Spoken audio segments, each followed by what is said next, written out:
council chambers. We have the first up, the approval of the agenda and any late items. No, there is not. Thank you very much. Could we have a motion, please? Councillor King, Councillor Chong, all in favor. Thank you. And the adoption of some minutes, the regular open minutes of June the 13th, 2023, and the special open minutes of June the 22nd, 2023. Have a motion. Thank you, Councillor Bennett, Councillor Poderica, all in favor. Thank you. And so we're going to go to public and other hearings. And first off, we have a public hearing, and I will read the statement of the chair.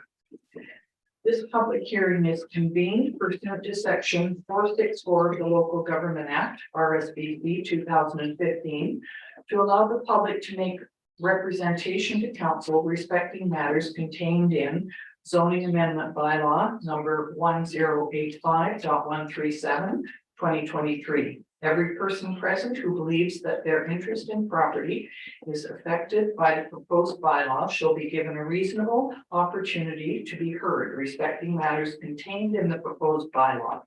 None of you will be discouraged or prevented from making your views known. However, it is important that you restrict your remarks to matters contained in the proposed bylaw. If you wish to speak once it is time for public representation and are attending in person, please proceed to the microphone and commence your remarks by clearly stating your name and address. If you wish to speak and are attending virtually, please virtually raise your hand. If you are unsure how to do so, you may find the information on the town's website at osoyoos.ca/council public meetings. It will be your turn to speak once your name or phone number has been called. Your microphone will be unmuted and you may commence your remarks by clearly stating your name and address. Once you have finished speaking, your microphone will be muted. If they wish, members of council may ask you questions following your presentation.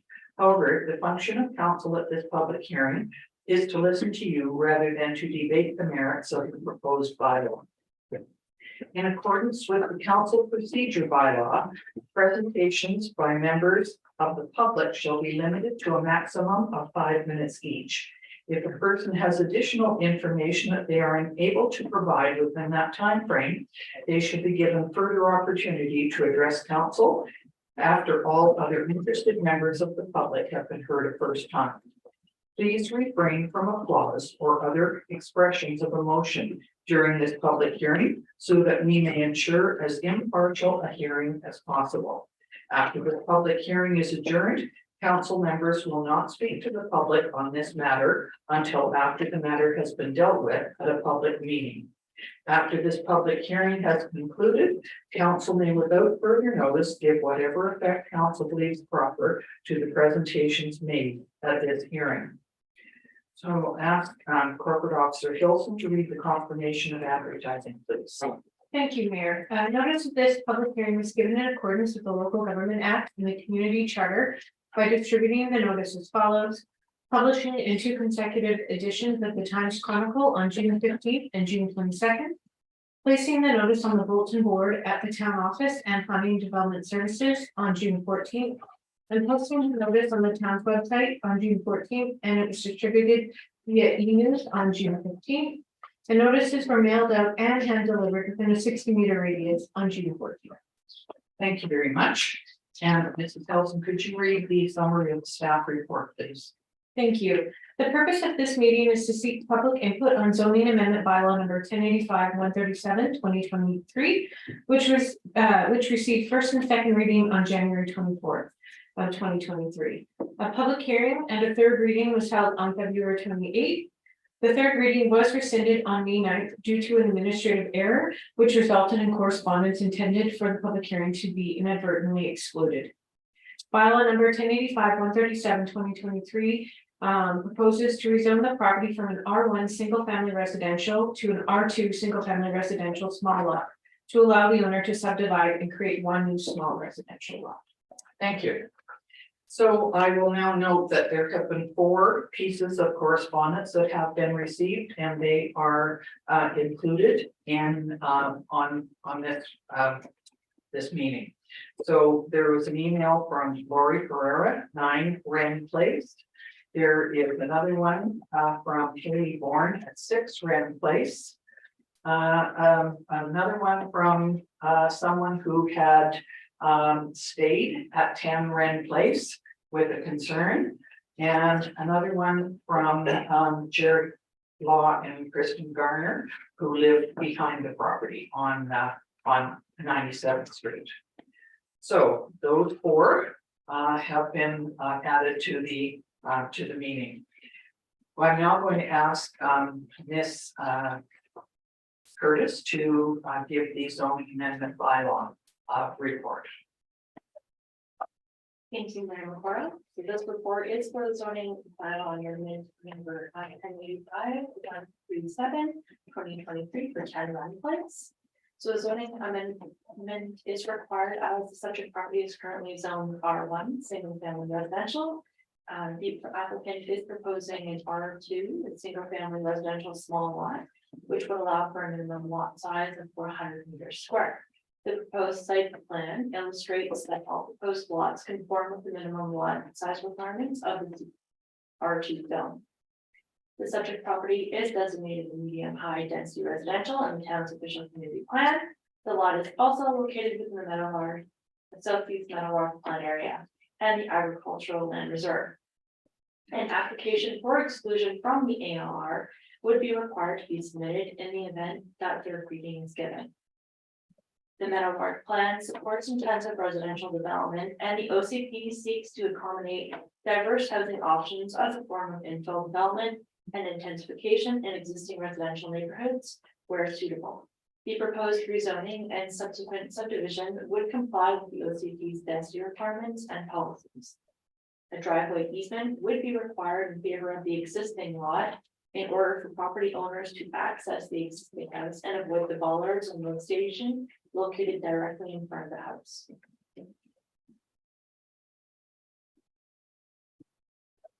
And we will leave the options until later. Thank you very much, Ms. Curtis. Okay, we're going to go back now to sorry. Do I ask a question? Oh, Ms. Curtis, Well, later one time. go ahead. Yeah, thank you, Madam Mayor. We had 4 letters sent in. I'm just wondering, and they kind of mentioned some redevelopment on the house that they're ready. Do we know if that's factual or this is just hearsay? No building permits have been provided in recent years for the residents. Thank you. And again, through the chair, Mayor McKortoff, Councillor King. In order to determine if any changes have taken place to the building, we probably have to go back into the archives to see if the building permit was issued for the first residence, and then have the building inspector do an inspection of the subject property. Thank you. Okay, so I'm going to go to presentations now, and I'm just wondering if the applicant is online and would like to speak. Mr. Conchi. The applicant does not appear to be online. Thank you. So then I will go to public presentations. Is there anyone in the public that would like to speak on Mr. Marcelli on this issue? If you would wish to speak, would you please come up to the microphone, give your name and address, please? No? Sally Marcelli, 8301 Queens Lane, Osoyoos. Thank you. Good afternoon, Mayor McKortoff, councillors. I just had a question. I was a little puzzled. I have only 2 pages from Ms. Pereira or Mr. Regarding the Wren Place. And my concern, I just want to ask a question. It says email from Lori Ferreira, 9 Wren Place, concerns about the disruptions and multiple short-term rental suites. My question, is it problem with a small rental? In other words, Airbnb, short rentals or Airbnb I'm in not sure. classification? Is that something that we? I don't know, I'm just asking. If I may, Mayor Okay. McKortoff, thank you, Mr. Maselli. I understand what you're asking. I think you're asking if we mean by short rentals like, and that may be advertised on an online platform such as Airbnb. Is that correct? Yeah. Is that what you're asking if the letter is referring to that? No, I mean, when I got the few pages and paid $1.05 with the tax. I tried full report, I couldn't get it. So I'm not aware with anything, except I'm just on that sentence, and I'm, as a council watchdog, I'm acting on few clients. When I look up at their places in this town, they are concerned with short-term rentals, which is Airbnb. My question is it in this plan? In other words, bylaw 1085 137/2023, can anybody else apply for what we call Airbnb? And that is not the issue that we're dealing with today. No. It's the subdivision of the lot. Absolutely. Short-term rentals has been dealt with quite a few times at public meetings, and Ms. McKay has held several workshops on that. That would be a good place to find that kind of information. I don't think we can comment on this from this letter. No, what I was, just a sentence short term.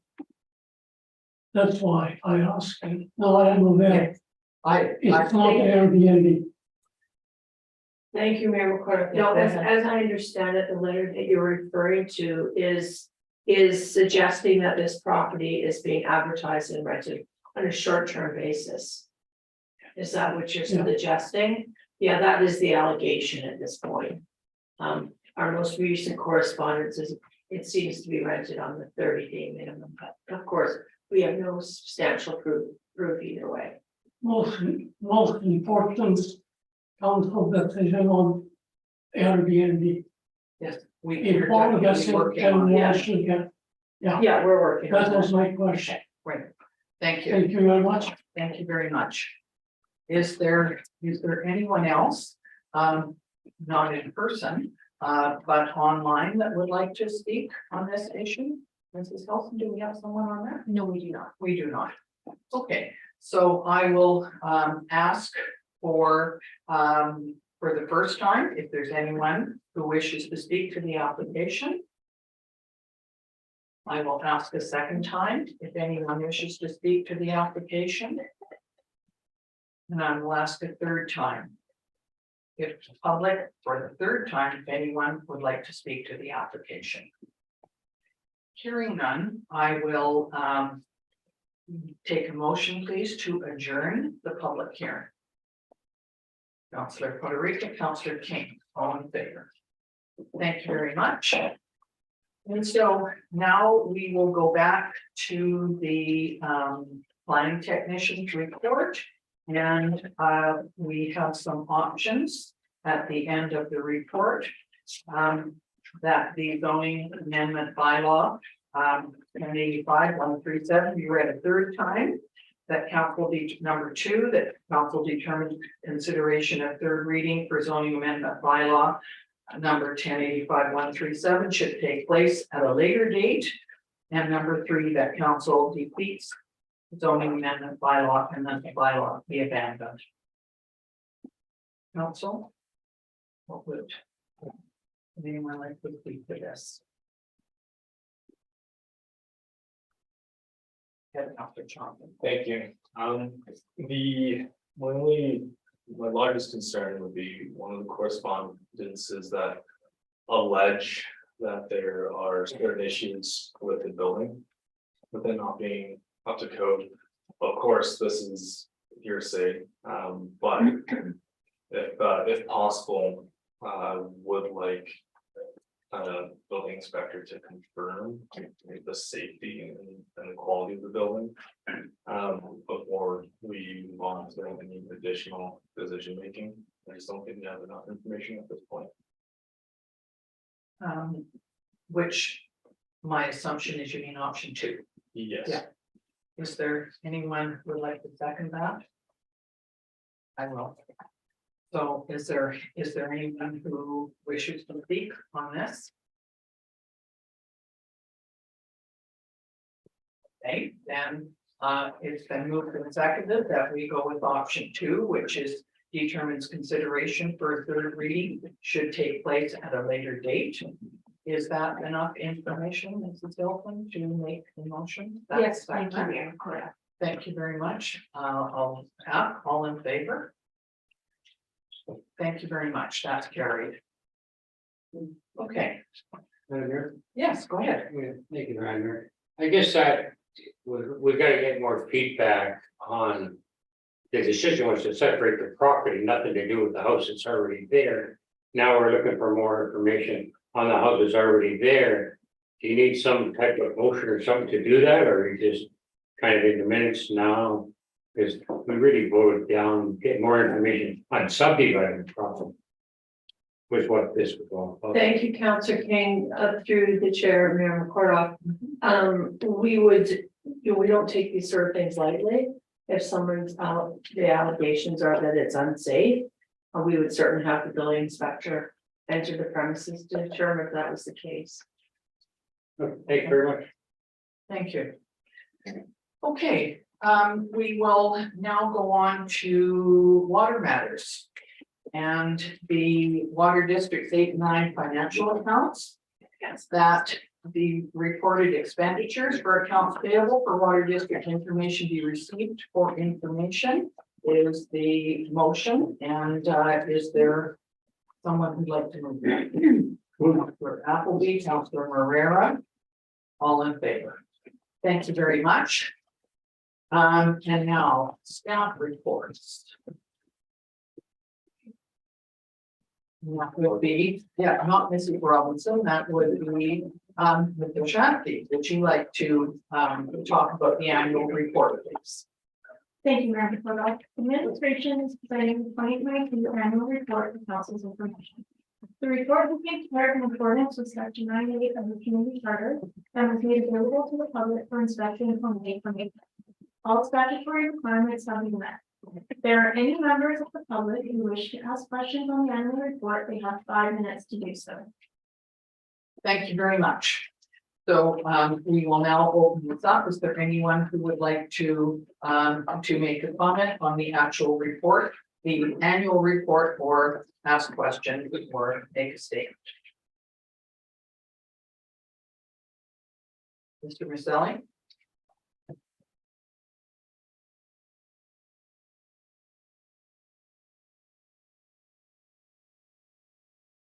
So for the record, we need your name and address again, please, Mr. Maselli. Mayor McKortoff, councillors. I'm putting a different hat. This question and my comments will be for local government election recap. On page, it was not numbered, it's corporate services. As a council candidate in 2022 for councillor seat, it was reported for year 2022, total voters were 2,101. The number of electors eligible, 4,769. And my question, if I may, through you, Mayor McKortoff, to Chief Administrative Officer, Mr. Risley, the question, why did he order 6,000 ballots for councillor seat? And eligible were only 4,769 electors. Could I ask Mr. Risling or Mrs. Hilton to answer that, please? Yes, thank you, Your Worship. Thank you. We order extra ballots in case there are a member that is voting makes a error with their ballot. And or sometimes if you have out of town residents, we can't always expect how many of the out of town property owners would actually come to the town and vote. And so the number of 4,769 was taken off of Civic Info BC, and so they do the estimated voters for the town, but they don't always take into account how many out of town property owners there are. Thank you. Respectfully, Mayor McKortoff, I disagree. Because the record shows through many, I have been 33 years as a candidate, as a council watchdog, acting as a 9 time as a candidate. For instance, 2018, total voters, I mean, it was only eligible 4,210. For the record, we had for school trustees as well election, it was ordered 13,087 ballots. That's I got the record. I was given, like other candidates were given, except for this year, I couldn't get it 9 pages. I've been trying to get, no, they don't. Second thing, talking about extra ballot ordering, because we never had many mistakes. 18, 13, 12, so on all these years.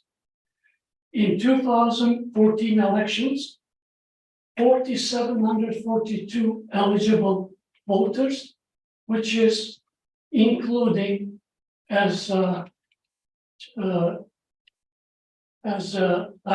of corporates said about outsiders coming. 2014 election, 852 were deprived.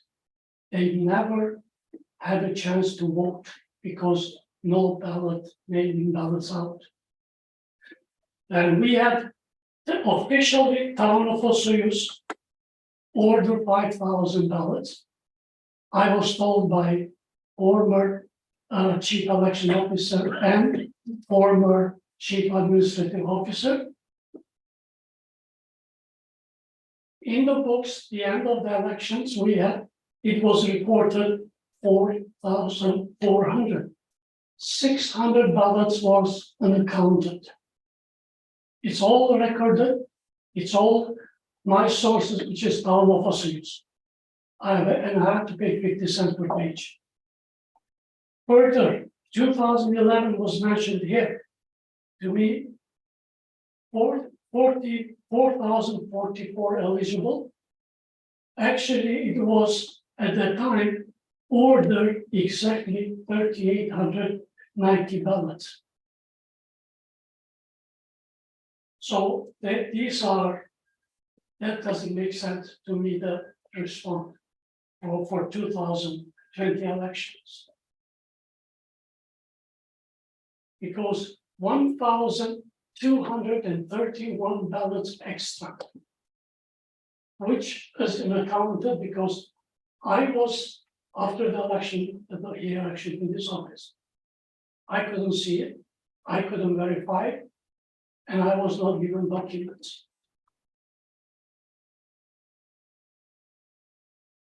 So that's, yeah, that's on the, and by the way, on the, I have a, just that I can, that I don't speak about hearsays. Civil information 2014. Estimated eligible voters 4,742. Okay, thank you, Mr. Marsali. You've had 5 minutes. I'm just going to tell you that in most cases, there would be extra ballots that would be purchased or ordered, because we certainly don't want to be short, if as Mrs. Hillson said. I don't think it's a large cost to having the extra ballots ordered, and they would have all been counted at the end and included with the ballots that were used. And so all of those ballots, they would have to balance how many were ordered and how many were used and how many were left over. I am sure of that. So I thank you for bringing this to our attention. I would like Mayor McKortoff to respond on that page Which, of freedom of information. And it's a bylaw, actually say from corporate services. Has been 10 requests, which I was the one.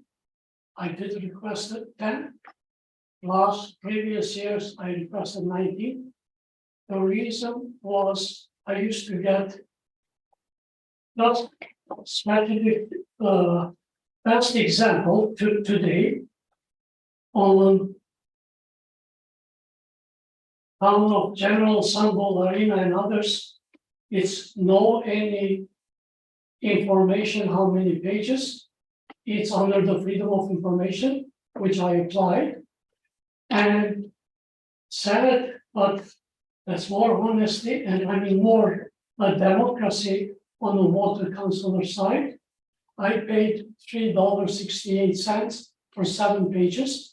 And these are the ones like whoever get paid the end of the month and so on. And this is nothing to do with the freedom of information.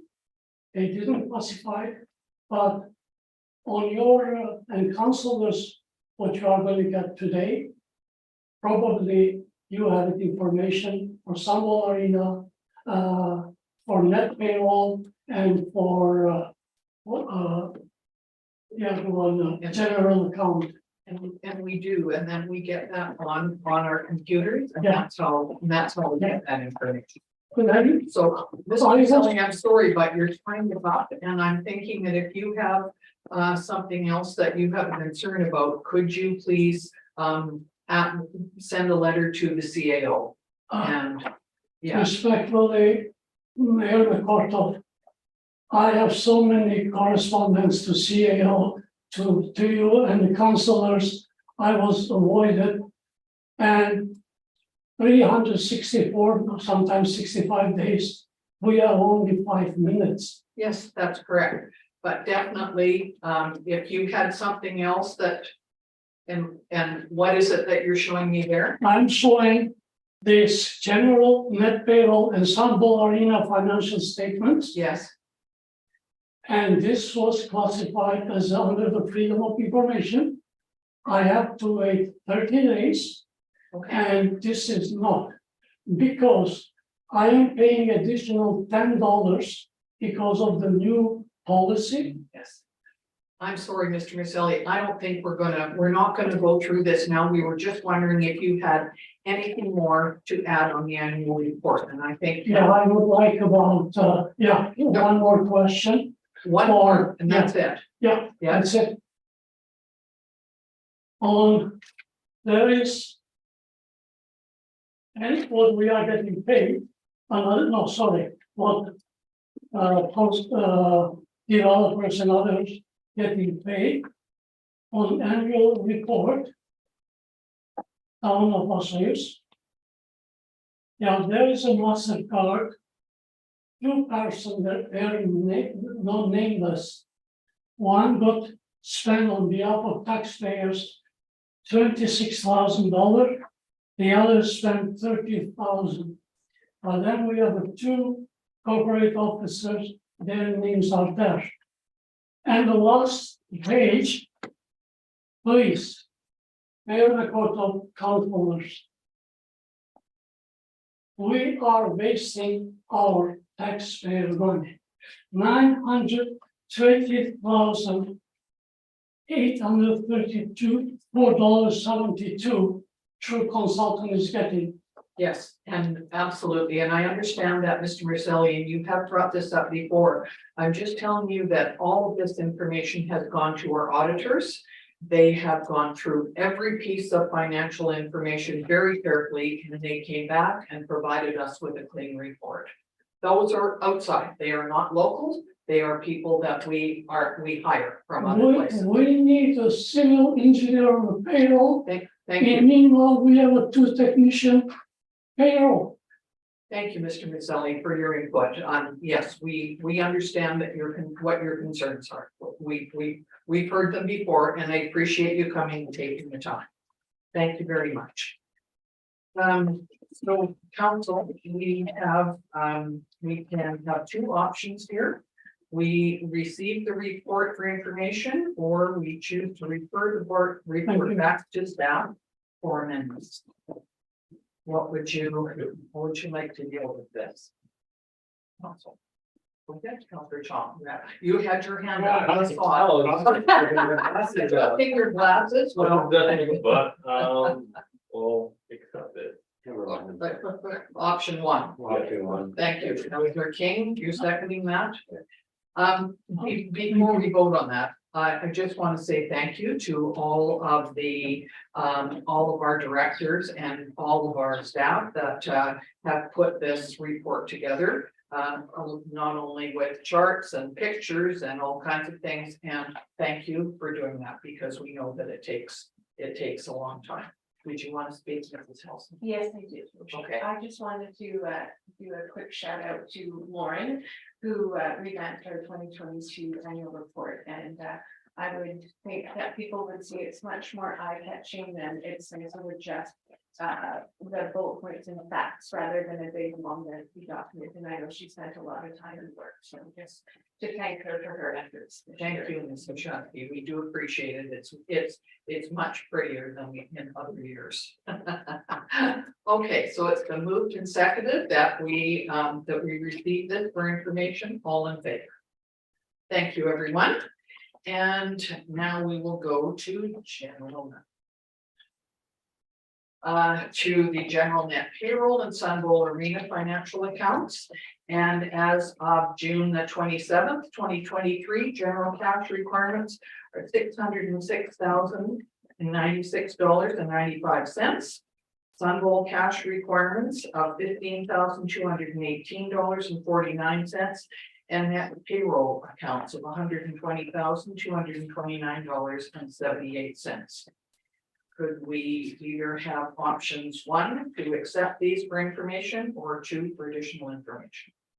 Councilor Bennett, option 1, Councilor Federica, seconding that, all in favor. Thank you. Okay. And now municipal ticket information amendment bylaw, and it's there. Today what we're looking for is to have the municipal ticket information amendment bylaw 1279.19/2023 be adopted. Could I have a motion, please, to do so? Councilor Bennett, Councilor King, all in favor. Thank you very much. Okay, we will come back to the CAO's report, please. Thank you, Your Worship. Let's give council and the community an update on what's happening and what's happening in town here for the next little bit. From community services perspective, still some opportunities for registration for swimming lessons. Cactus Kids Day Camp has a couple openings, and as well as Pikes Camp. So there's not a ton, but there are a few openings. Hope everybody gets the opportunity to take a look at the story walk, which is over by the elementary school. It's Zoe and the Fawn, so hope everybody gets the opportunity to take a look at that. On the bylaw side, we're doing a lot better job of attempting to be a little bit more active in the community. We've been able to fill a couple positions, and so you'll see more of a presence out there, and definitely taking more of an active role in several things. They're busy doing unsightly premises, and big news, which occurred a week or two ago, is the move to stage 2 water restrictions. Just to remind people, that basically means you can water your lawns once a week, even number of addresses on the Saturdays, and odd number on the Sundays. We are active in this regard, ensuring people are meeting water restrictions. We heard more comments this morning at the committee of the whole meeting regarding our water situation, and we are doing both education and finding. So it's important for people to follow the restrictions. We don't want to get into a situation where we have to move to further restrictions, which will impact our residents and tourists a lot more. So that's another reminder on that. The other thing coming up over the next week is the property taxes, so reminding everybody to ensure that they pay their taxes by July 4th. Any amounts remaining outstanding after that date will incur a 10% penalty. That also includes if you did not fill in your residential forms or your senior forms, and you don't pay the amount, penalties will apply to it. So ensure you pay whatever you can by that date. As far as new businesses, a couple new ones in town, Sparrow Scooters, Local Amigos Roadshow, or 2 new businesses for the past couple weeks. From operational services perspective, lagoons are doing fairly well, but the odors have increased a little bit, and we're anticipating that to get a little worse as the temperatures rise here over the next few weeks. So it's not great news, but that's where we're at with that. There's still progress being made on lagoons over the next couple of weeks. We're getting some samples back. Our next steps here are is testing the pond, and with those tests, will provide us with the best steps on how to resolve the issues. I mean, it is going to require a clean or dredging, but doing these samples will provide us with the I guess the process to go forward on that's the most economically feasible. So again, this problem is not going to be addressed fully and until at least the fall. So we're in it for the long haul, unfortunately.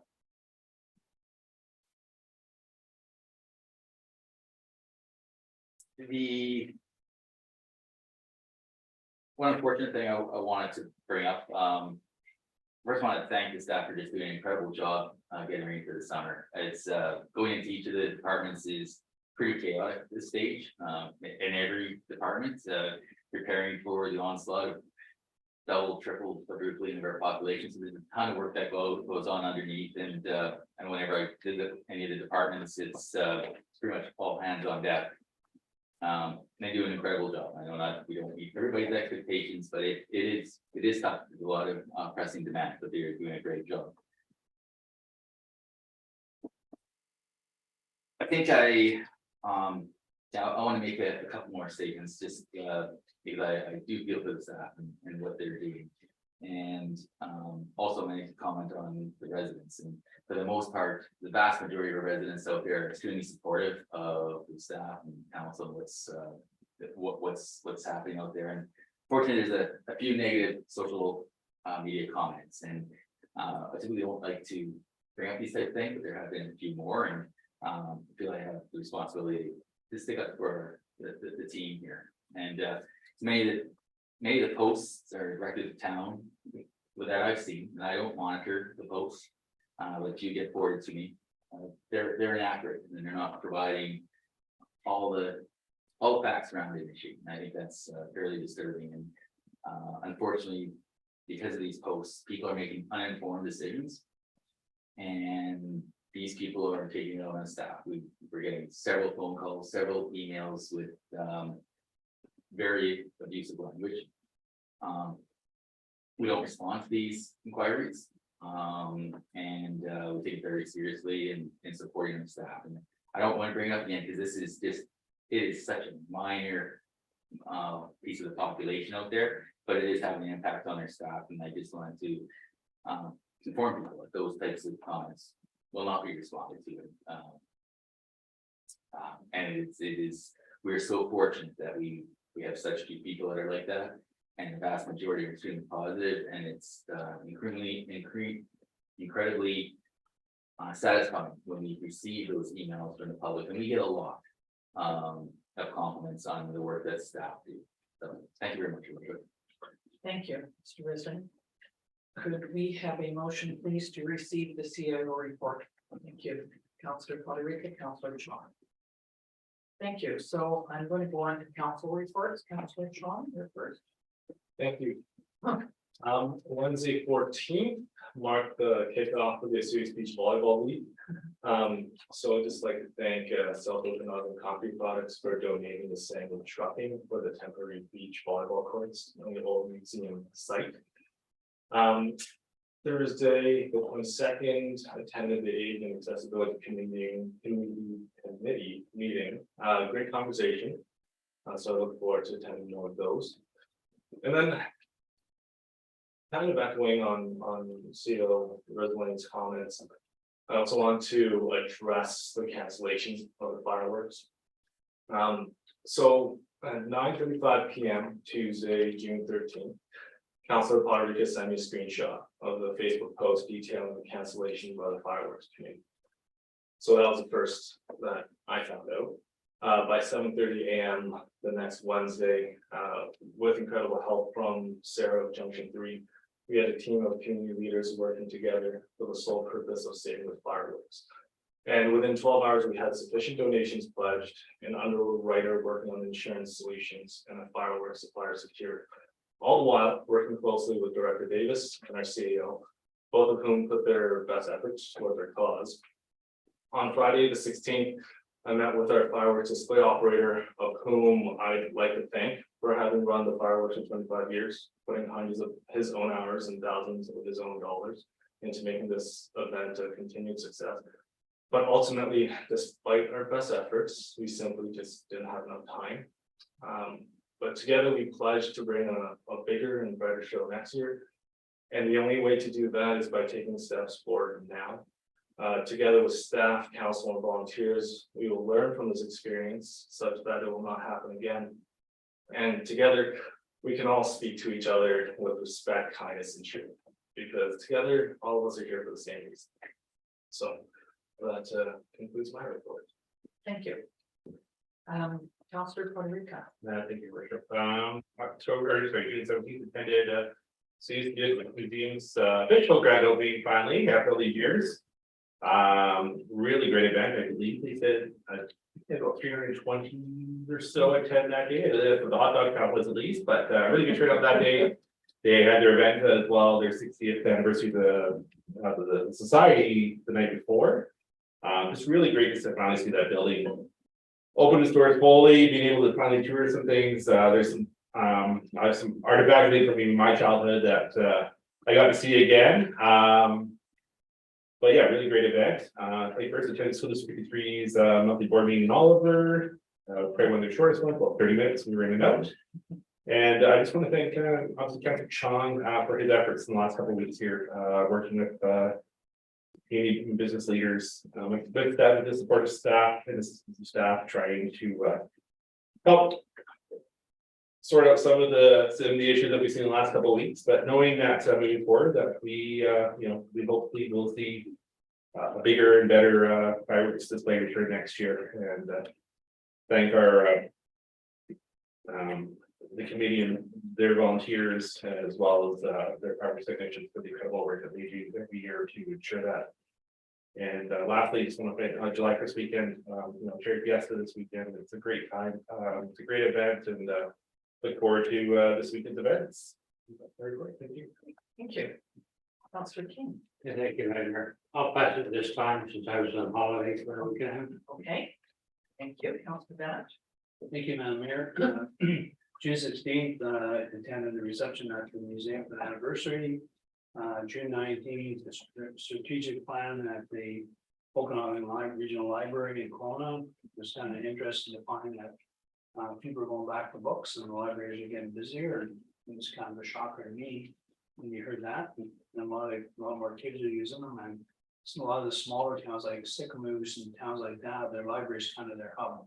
People meet there, and that's kind of, they don't have it real kind of downtown. June 21st and 23rd, as an MIBC Board of Directors meeting in Vancouver.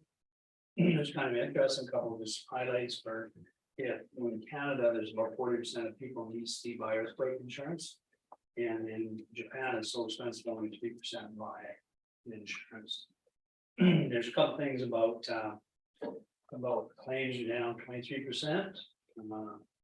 And a couple of ones where you asked about long-term liabilities. There's one from 2013, and basically that's when somebody gets hurt and their parents don't want to close the claim until they figure they know their child's long-term situation. So some of them are pretty long. And then I just want to make the same comment or appreciate Councilor Chong and all you staff members and the mayor for what you did, along with the fireworks committee of trying to keep fireworks going, and we appreciate it. I tried to do a couple things, but nowhere near that effort. That's great to hear that you did that. Thank you. Okay, so it's been a kind of a busy couple of weeks, but one thing I wanted to mention first was that I got an email from Destination Osoyoos that the National Climate League gives awards out every year. I haven't seen it put out yet, but Osoyoos won a national award for the number of electric charging stations per 100,000 population. I thought that was pretty cool. So I had to write a little statement, which I sort of said on behalf of council that we were very happy to do that. And it's a great place to be from. And I haven't seen whether they've put out this announcement yet, but that's a cool thing to happen. It happened a while back, but I just noticed it that I hadn't mentioned it. I attended the Osoyoos Museum 60th anniversary party, and that was for a lot of the people who've made donations and for you know, the board and people that done a lot of volunteering down there, which is how we manage in this town, volunteering. And also I was there on the 17th for the open notes where they did the cutting of the ribbon. Last week, I was in Nelson for 2 days at the ETCBC board meeting. ETCBC is Economic Trust of the Southern Interior, and it's very much rural focused. So the idea is that there's, we started out with $50 million in the bank. A lot of it was going to loans, but now it's just going to grants for rural communities. And it was interesting because we were over in Columbia Kootenai, and in Nelson, it was one of the larger towns over there. Cranbrook and Nelson are two of the bigger ones. And in the Thompson Okanagan, where I'm the chair of that rec committee, we have the 5 big towns. So the rural ones are quite separate from the big cities. And it was interesting because over in the Kootenays, they think they bring people to the region, and then they support everybody for doing, you know, economic development in all of the rural communities, where we tend to do it in the big cities over here and not so much in the rural. So at CBC, and I'm a board member for there, so I go to these meetings. That's their job, is to try and spread it around to local rural communities. And I think you've probably seen that Destination Osoyoos got a grant from ETCBC last year, so has the Chamber of Commerce. So that's a good thing. And then on Saturday, I was invited to the Osoyoos Golf Club 50th anniversary, and it was the founders luncheon. And that was very nice. And there were quite a few people there that I hadn't seen for a while, including somebody that I didn't recognize, but as soon as he spoke to me, I knew who it was, and it was past Mayor Mike Grady, and he hasn't lived here for a long time. But anyway, it was nice to see a bunch of people that are very supportive of the golf course. I've got these all numbered so I don't forget. Grad is this week, which at OSS, I'm going up to speak at the ceremony. I wasn't sure whether anybody else from, I know council was invited, but I'm not sure if anybody else is going, but if you're there, fine. If not, I will give out the awards that we have. And I wanted to point out that the province has put out something recently, a stage 2 drought, and it's not just the Okanagan, it's the whole province. So not only are we dealing with it in Osoyoos, but a big province is dealing with it too. So we all have to be very aware of that. And SILGA. So SILGA is Southern Interior Local Government Association. And there is a possibility that a youth representative could attend UBCM in September 17th to the 22nd in Vancouver. There is one youth representative that will be chosen from the whole SILGA region. So it's quite a large region, but It's to promote involvement and interest in local government. And it's school age secondary students up to age 19. The costs are covered by SILGA, by all of us donating to that, SILGA members. And the deadline, fortunately, is pretty close. It's next week, July the 5th. So I'm certainly hoping that that the schools in our area, Mrs. Hilton, do you know, has something been sent to them? I sent an email to our secondary school and they indicated that there were 2 students that were interested and we let them know the steps. And Good. were to send their applications to us and we would just endorse their applications and so both chose to apply, then we would send both to SILGA and they would select from amongst all of them. So they've done it Hallison's, right? Yeah, we haven't received any today yet. Well, I'm certainly hoping that if we have 2 people that are willing to do this, that they will put their names forward. What it would mean is that somebody from Osoyoos that was selected to go, that Osoyoos Council would sort of oversee making sure that they were brought to meetings and so on with us at UBCM. And so the last thing I wanted to mention, which has been mentioned before, is that this weekend we have a wonderful weekend in store for everybody. On Friday, there's the first Music in the Park, which is down at Gyro Park.